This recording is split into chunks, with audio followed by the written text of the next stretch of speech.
على نبينا محمد وعلى آله وصحبه ومن تبعهم بإحسان إلى يوم الدين. Dërguari i Allahut sallallahu alaihi wasallam ka thënë për namazin e natën e Kadrit: "Men qama lejletal qadri imanan wa ihtisaba ghufira lahu ma taqaddama min dhanbihi." Kushtohet të fal namaz në natën e Kadrit, atij kushtohet të fal namaz në natën e Kadrit me besim, me iman, dhe duke shpresuar vetëm shpërblimin e Allahut të lartësuar, atij do t'i falen gjunahet e tij.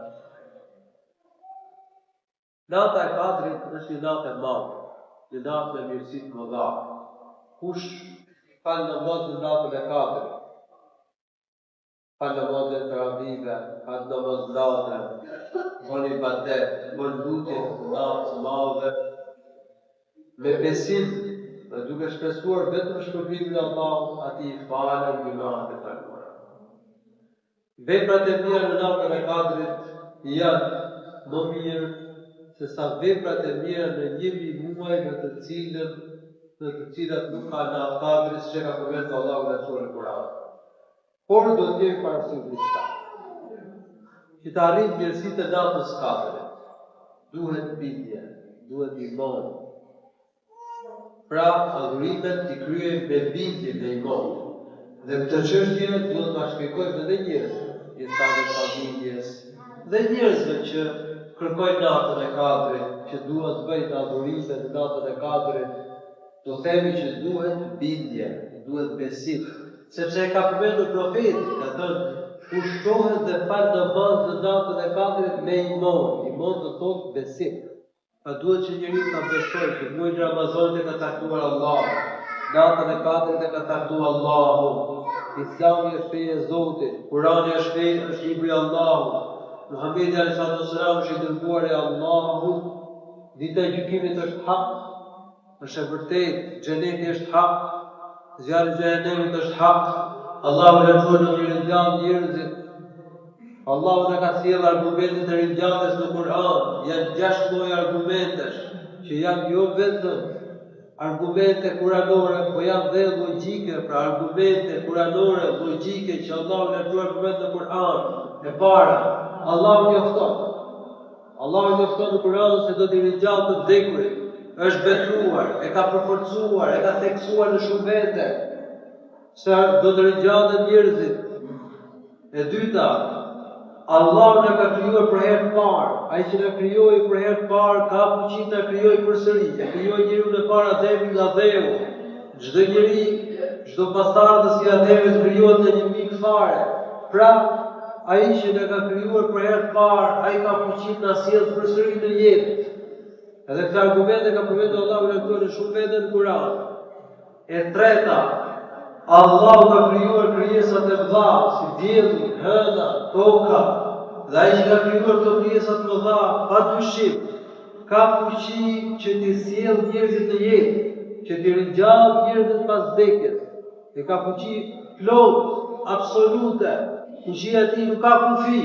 Kështu që ata që nuk e njohin, nuk e pranojnë ringjalljen, ata nuk e njohin fuqinë e Zotit.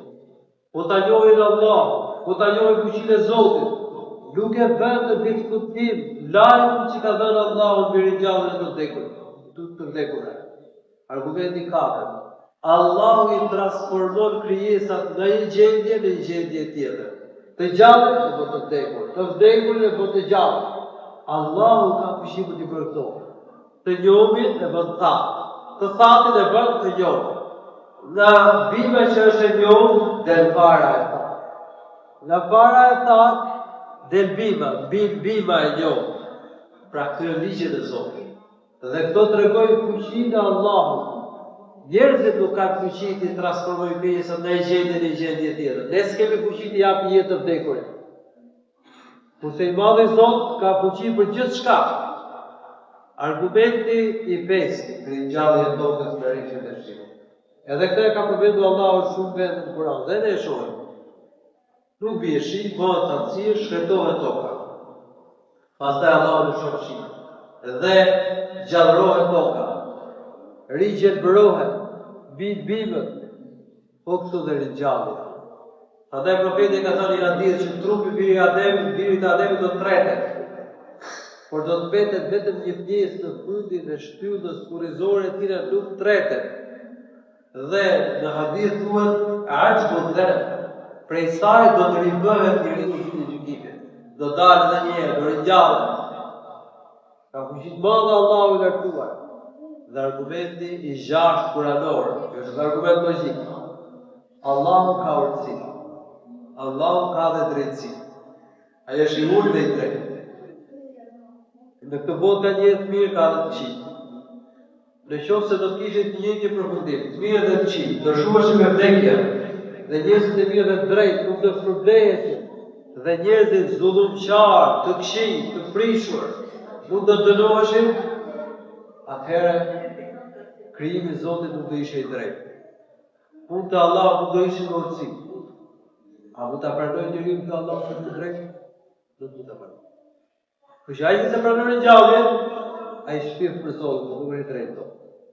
Ai që nuk e pranon ringjalljen dhe ditën e gjykimit dhe shpërblimin e xhenet, në dëshkimin e zjarrit të xhenemit, ai thot Zoti kriminalin dhe drejtin do i trajtojë njësoj. Pra ai shpirt për Zotin. Kështu që duhet mendoj njeriu se Allahu na ka krijuar kot dhe se ne nuk do të ringjallemi, nuk do dalim para tij. Ka thënë Allahu në Kur'an: "Afa-hasibtum annama khalaqnakum 'abatha wa annakum ilayna la turja'un." A me duhet të se ne u krijuam kot dhe se ne nuk do të ktheheni? Dhe çështja e dytë është namazi. Dhe ne kërkojmë natën e katërt, ne kërkojmë mirësitë e Ramazanit. Por nëse falim namaz, do ta dinë njerëzit që falin namaz. Se agjërimi i atij që s'fal namaz është i mangët. Se ai që s'fal namaz nuk është i dashur i Allahut. Dhe mund të mos i pranohet lutja tek Allahu i Lartësuar.